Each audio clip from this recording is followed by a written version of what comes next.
Hey guys, it's your girl Kizzy Rock, and yes, Kizzy Rock is my birth given name. Happy Tuesday morning, guys. I want to say hey to all my subscribers, new as well as seasoned. I got a word for you.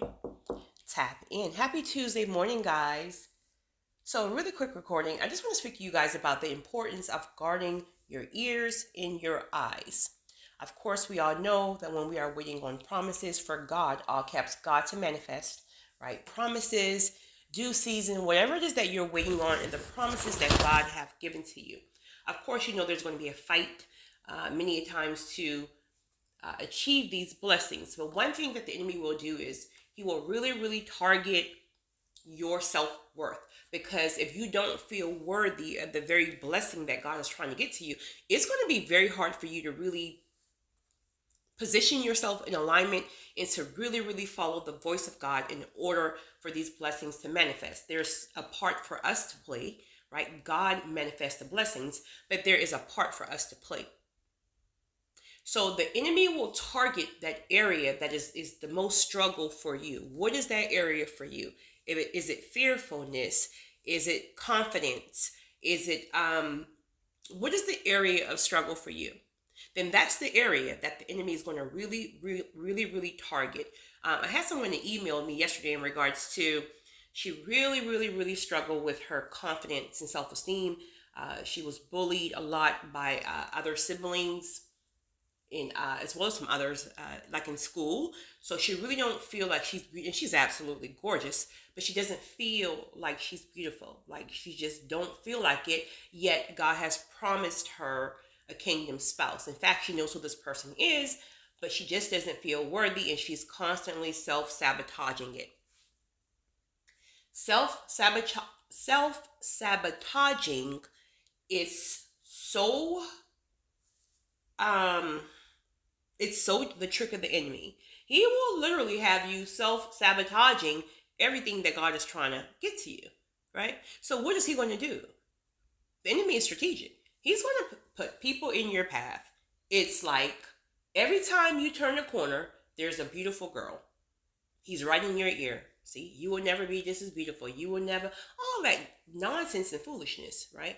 Or he will have somebody randomly call you, just having a random conversation. The person says something to you that stuff drops in your spirit, and now you're really questioning, am I not good enough? Rebuke it on sight. Don't even give it time to sit in your spirit, because each thing that he drops into your spirit is going to build and build and build and then latch on as a stronghold. So you're really not going to move. Where before the stronghold was there are some insecurities and things like that, but you can still feel yourself pacing along, even if it's step by step and you're having to drag yourself up the step. You're still moving along. But when he develops a stronghold, you're not going to move at all, because you're going to really believe you're not worthy for it, even though God said it's yours. God didn't tell you have to look a certain way. God said it's yours. God said it was prepared for you and you for it. It's yours. What is the enemy doing? He's playing with your mind, and he's using people, and the people are unaware that the enemy is using them to drop these things into your spirit. When someone calls you and just randomly say something, rebuke it on sight. When you see something and the minute the enemy gets into your ear, oh, she's more, rebuke it on sight. You're a liar. I'm everything. I'm enough. In fact, I'm more than enough. God said it. It is point blank, period. You have to speak against the enemy. You can't play with him. You cannot play with him, especially because so many of you guys are so close to destiny season and open doors, or you're already there. He's going to come at you even harder. Before you got close to the promise, right? He didn't really bother you like that, right? But now, this is why he's really targeting you. And this is why you will feel that God is really calling you to up your self-care game in whatever way, right? Let it be, again, through therapy, if that's the route God is calling you to take, or just your skincare, hair care routines, get in the gym, start eating more clean, leave those sodas alone, whatever it is that God is putting into your spirit, your job is to be very obedient to the convictions, to the obedience. Because whatever he is pressing upon you, he knows that this is going to be an area that you're going to have grace in. Okay, so say for example, he wasn't convicting you to get in the gym, right? That was just your own thing.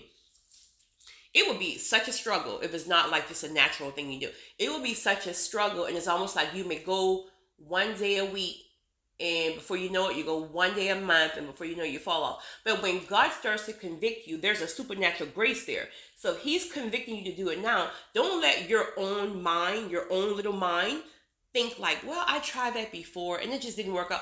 Well, you wasn't really called to it like that then, but he's calling you to it now. So there's a grace. So if you just take the step and go, there's going to be a grace that really gives you this supernatural power to really push towards this thing. Same thing with your routines. Some of you probably have never really been great at skincare or whatever routine he's calling you to. You start it and then you fall off. You start it, then you fall off. Where now you will realize, if you've been convicted to get to it, there's a grace that even when you don't feel like doing it and you want to just miss a day, there's a grace that just keeps convicting you and prompting you to do it. And before you know it, you're on it and it's easy as pie.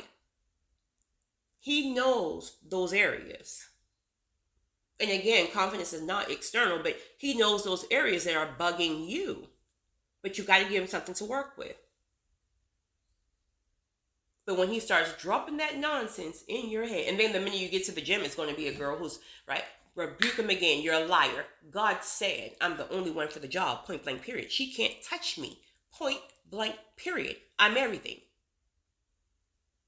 It's mine, period. You have to get firm with this fool.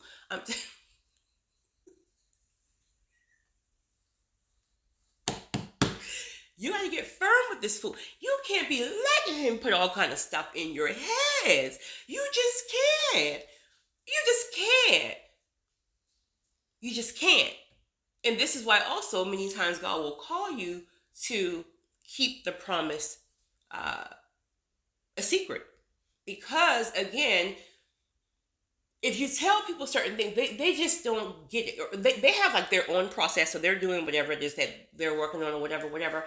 But they don't even realize that the enemy is working through them just to diminish something that God has already placed in your spirit. So be very, very careful about the things you share. If you already shared things, just try to just pay attention and be very, very aware of what is coming through your ear gates and your eye gates, and boom, rebuke it on sight. You're a liar. You have no edges. I don't like you. God said it's mine. Get over it. I'm not turning back. I'm everything. Point blank, period. Yeah, she's bad. She can't touch me, period. My spirit is everything.